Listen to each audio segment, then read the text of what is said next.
সর্বপ্রথমে মহান ঈশ্বরকে ধন্যবাদ দিই এবং সকলকে আরেকটিবার প্রভু যীশু খ্রিস্টের নামে দেশে হচ্ছে জানাই সকলকে জয় যীশু। আসুন আমরা এই সময় ঈশ্বরের বাক্য আমরা শুনি। গীতসংহিতা 147 পদ। তিনি ভগ্নচিত্ত দিগকে সুস্থ করেন, তাহাদের ক্ষত সকল বাঁধিয়া দেন।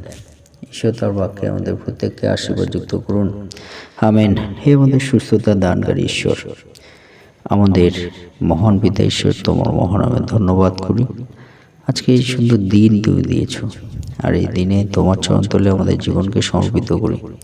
পিতা, তোমার পবিত্র হস্ত আমাদের জীবনে তুমি রাখো এবং তোমার সেই পবিত্র হস্ত দ্বারা আমাদের জীবনকে তুমি পরিচালনা করো এবং আমাদেরকে তোমার সুস্থতা আরোগ্যতা আমাদের জীবনে তুমি দান করো। সঙ্গে থাকো এই প্রার্থনা প্রভু যীশু নামে চাই, আমেন।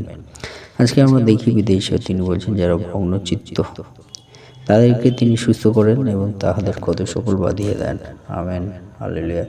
অর্থাৎ পিতা ঈশ্বর তিনি বলেন যারা ভগ্নচিত্ত, যারা চিন্তায় দুর্দশায়, যারা হতাশাগ্রস্ত, যারা দুঃখার্থ, যারা বিভিন্নভাবে লাঞ্ছিত অপমানিত, সেই সকল সন্তানদেরকে পিতা ঈশ্বর তিনি কিন্তু বলছেন যে তাদের ক্ষত সকল তিনি বেঁধে দেবেন এবং তাদেরকে তিনি সুস্থ করবেন, হালেলুয়া। অর্থাৎ পিতা ঈশ্বর তিনি ভগ্নচিত্ত যেসব সন্তানেরা তাদেরকে তিনি সুস্থ করেন, আরোগ্য তিনি করেন। এবং সেই পিতা ঈশ্বর তিনি বলেন যে তিনি হলেন কিন্তু সেই সব সন্তানদের সঙ্গেই থাকেন যারা ভগ্নচিত্ত সন্তান, যারা চিন্তাগ্রস্ত, যারা ভারাক্রান্ত, সেই সব সন্তানদের সঙ্গে পিতা ঈশ্বর তিনি থাকেন। যিশু 57 বলে, কেননা যিনি উচ্চ উন্নত, যিনি অনন্তকাল নিবাসী, যাহার নাম পবিত্র, তিনি এই কথা কহেন, আমি ঊর্ধ্বলোকে পবিত্র স্থানে বাস করি, চূর্ণ নম্রাত্মা মনুষ্যের সঙ্গেও বাস করি, যেন নম্রদিগের আত্মাকে সঞ্জীবিত করি ও চূর্ণ লোকদের হৃদয়কে সঞ্জীবিত করি, আমেন, হালেলুয়া। অর্থাৎ আমাদের পিতা ঈশ্বর তিনি বলছেন যে তিনি উচ্চ এবং উন্নত এবং অনন্তকাল নিবাসী, যিনি শুরু থেকেই ছিলেন, আছেন এবং থাকবেন, এবং যাহার নাম পবিত্র, হালেলুয়া, যাহার নাম পবিত্র। সেই পিতা ঈশ্বর তিনি আমাদেরকে বলেন যে তিনি কিন্তু ঊর্ধ্বলোকে এবং পবিত্র স্থানে বাস করেন। সেই ঊর্ধ্বলোক পবিত্র স্থান কি? তা হলো স্বর্গ। তা পিতা ঈশ্বর সেই বিষয় তিনি বলেন সেই স্বর্গ তা কিন্তু ঊর্ধ্বলোকে, এবং সেই স্বর্গ তা হলো পবিত্র স্থান। এবং সেই সঙ্গে সঙ্গে পিতা ঈশ্বর বলছে যারা নম্র এবং চূর্ণ, যারা নম্রতা এবং চূর্ণ মনুষ্যের সঙ্গেও বাস করে। এবং আমরা চিন্তা করি পিতা ঈশ্বর কিন্তু অন্য কোনো বিষয় বলেনি, কিন্তু বলছে যারা চূর্ণ, যারা কখনো না কখনো কোনো আঘাত পেয়েছে, দুঃখ পেয়েছে, কষ্ট পেয়েছে, যারা এমন কষ্ট পেয়েছে, এমন চিন্তাগ্রস্ত হয়েছে, এমন হতাশাগ্রস্ত হয়েছে, সেই সব সন্তানদের সঙ্গে পিতা ঈশ্বর কিন্তু থাকেন। এবং যারা নম্র সন্তান, নম্র, অহংকার যাদের মধ্যে নেই, সেই সব সন্তানদের কাছে কিন্তু পিতা ঈশ্বর তিনি বাস করেন। এটা আমরা জেনে নিই। আমরা যদি জীবনে কখনো কোনো আঘাত পেয়েছি এবং কষ্ট পেয়েছি, যে কোনো বিষয়, সেই সব সন্তানদের কাছে পিতা ঈশ্বর কিন্তু বলছেন যে তিনি তাদের কাছে থাকেন। এবং যারা নম্র সন্তান তাদের কাছে থাকেন, কেন? যেন নম্রদিগের আত্মাকে সঞ্জীবিত করতে পারে এবং চূর্ণ লোকদের হৃদয়কে সঞ্জীবিত করতে পারে, হালেলুয়া, হালেলুয়া। পিতা ঈশ্বর কিন্তু সেই সব সন্তান সকলের সঙ্গে আছেন, হালেলুয়া। সে বিষয়ে পিতা ঈশ্বর তিনি বলেন।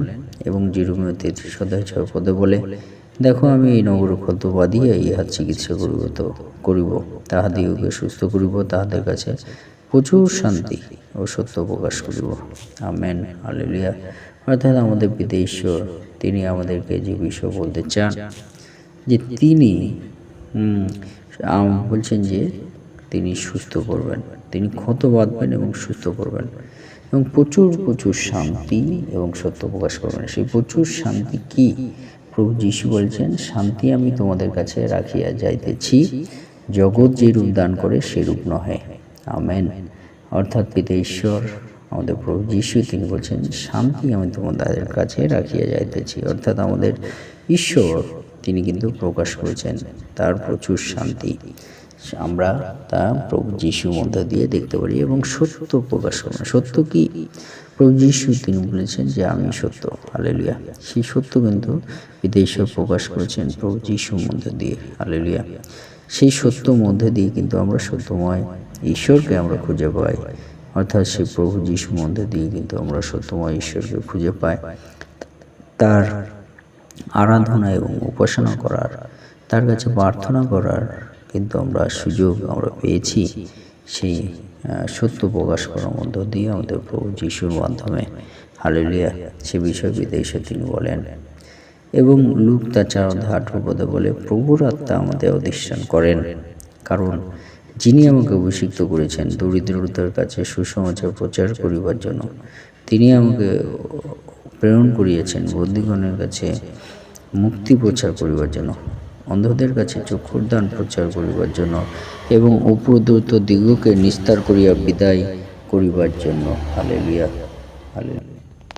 অর্থাৎ যে পিতা ঈশ্বর তিনি আমাদেরকে সুস্থ করেন, আমাদেরকে তিনি আরোগ্য করেন। আসুন আমরা সেই পিতা ঈশ্বর তার চরণ তলে আমাদের জীবনকে রাখি। তিনি আমাদেরকে দয়া করবেন, উদ্ধার করবেন, তিনি আমাদেরকে রক্ষা করবেন, আরোগ্যতা দেবেন, সুস্থ করবেন, তিনি আমাদেরকে উদ্ধার করবেন, তিনি আমাদের পরিত্রাণ করবেন।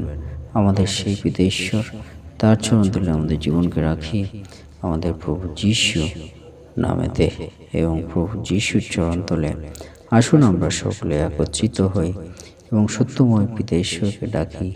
তার শান্তি, তার দয়া, তার অনুগ্রহ, তার করুণা আমাদের জীবনে যাতে আসে এবং তার দয়াতে যাতে আমরা পরিত্রাণ পথে চলার শক্তি পাই, সেই পিতা ঈশ্বরের চরণ তলে আসুন আমরা সমস্ত হৃদয় আমরা দিয়ে রাখি।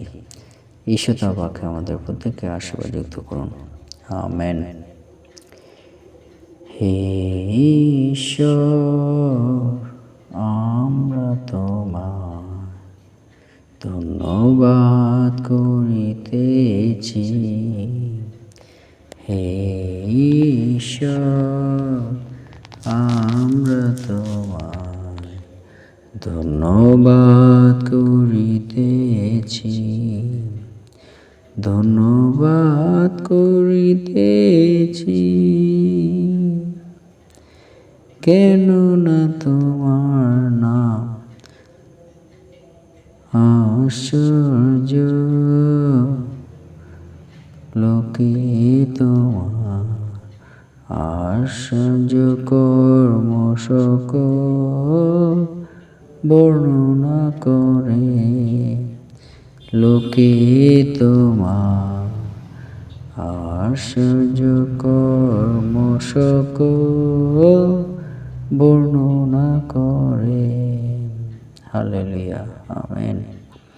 এই মুহূর্তে পিতা ঈশ্বরের প্রেম এবং প্রভু যীশু খ্রিস্টের অনুগ্রহ এবং পবিত্র আত্মার সহযোগিতা যুগ থেকে যুগান্ত পর্যন্ত আপনাদের সকলের সহবর্তী হন। আমেন। জয় যীশু, জয় যীশু।